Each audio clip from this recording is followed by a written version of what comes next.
There were ICE operations in Northern Virginia over the weekend as well. This is video of one of those operations in Fairfax County. Residents there expressing concern about enforcement teams coming to their doors. Northern Virginia Bureau Chief Julie Carey is live in the Beacon Hill area now with what we know about the operation. Julie, what can you tell us? Well, hang on. These are actually called the Beacon Hill Apartments. When you're going down Richmond Highway in Fairfax County, they're right behind the Home Depot and the Giant. And the residents in that particular building, they tell me they had a rude awakening yesterday morning when the ICE agents rolled in.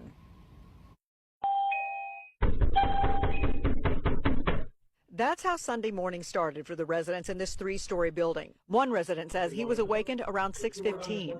I woke up to very loud, what I would categorize as aggressive knocks at my door. I approached the door, but before opening it, I asked who it was. I heard in response that it was the police. I asked if they had a warrant. They indicated that they did. He says when they gave him an Hispanic name he didn't recognize, he opened the door. I fully expected to see Fairfax County police at the door. Instead, I saw a group of men. It was at least 4, but I think it was more, decked out in what I would describe as like tactical gear. In the video provided to News 4 by another resident, you can see the word police and the acronym ERO, which stands for Enforcement and Removal Operations within ICE.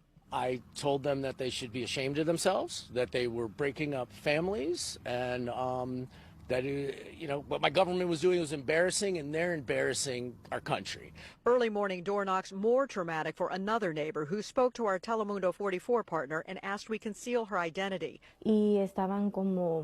They were knocking very hard on the door. They were trying to force it open. They kept trying to turn the handle and kept pushing hard against the door. She says the incident was so frightening to her 10-year-old that she was crying and asked not to go to school today. She's afraid that when she comes home from school, I'll be gone. Residents say they do not believe anyone was taken into custody. This resident telling our Juliana Valencia he's upset everyone was subjected to the pre-dawn door knocks. And I asked them, hey, if you have a warrant, it's for a specific apartment. Are you knocking on everyone's door? I kind of reiterated some of the concerns. The individual who seemed to be in charge threatened to lock me up, asked me if I wanted to be locked up. That would be more accurate.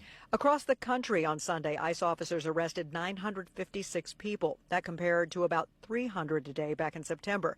More than 2,600 people have been picked up since President Trump's inauguration. The White House social media feed featuring post after post of people ICE has arrested. We asked ICE for more information and about why they came to this Beacon Hill building, who they were looking for, but we have not yet received a response. So I've actually reported at this building before. Back in September, I had a story about a man and a woman here were arrested on very serious child abuse charges. I was at her court hearing on Friday, and her defense attorney mentioned in court that she had immigration issues. Now, we don't know if ICE was here looking for either one of those people or if they were looking for someone else. Back to you now in the studio. All right, still a lot of things to just sort out and figure out. I know a lot of questions for the people who live there as well. Julie Carey, thank you for bringing us up to speed. Thank you.